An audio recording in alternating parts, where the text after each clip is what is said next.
Number 6, how to instill habits for growth. Growth habits are needed if the disciples to progress onto maturity. Habits are difficult to form. It takes time. It takes training.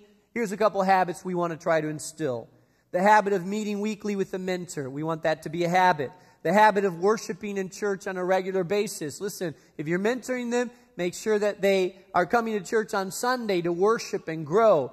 The habit of attending a small group. I think people grow best in the context of small groups. The habit of keeping regular contact with other believers and the mentor. The habit of being in the Word daily. The habit of daily times in prayer. The habit of sharing his or her faith. You want them to develop some of these habits that are going to help them grow ultimately in God.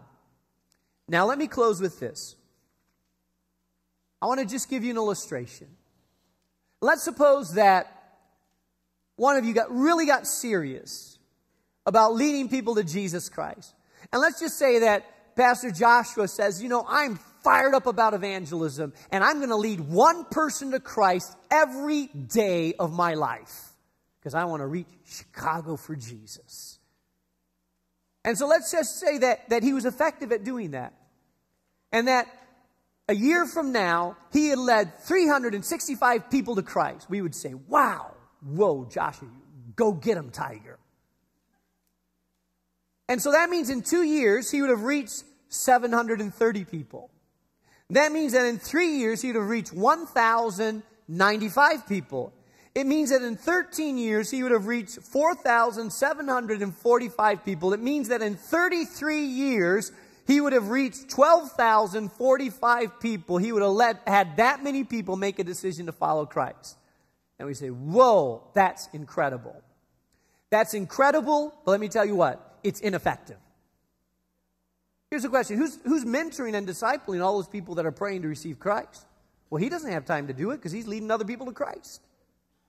But let's just say we scratch that. And instead of having a super high-powered evangelist, we just say that Joshua decides, I'm going to mentor one person a year. And so the first year, he mentors one person, so it's 2 people. Then the following year, those 2 people, the one that Joshua's mentored and himself decides, I'm going to mentor someone else. So the second year, it's 4 people that they mentor. The third year, those 4 people each go out and take one disciple. They teach, they train, they show them, and it's 8 people. The 13th year, if they just mentor one person a year, they will have mentored 8,192 people.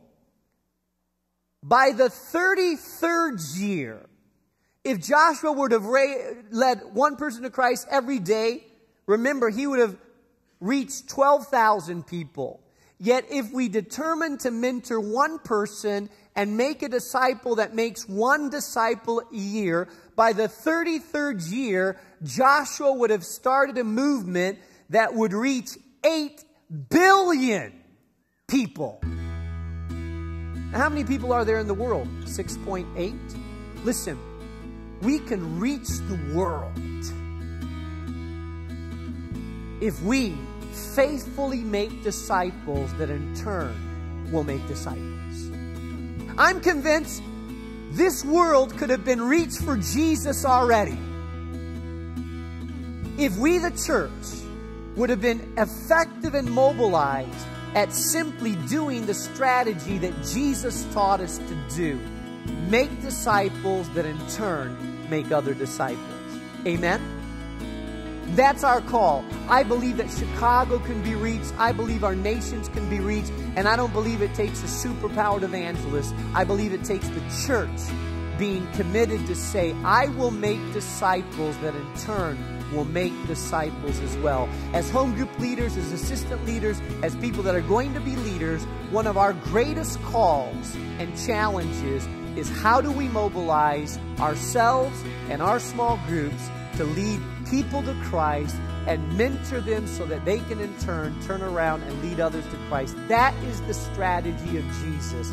And if it's good enough for Jesus, hey, it's good enough for me.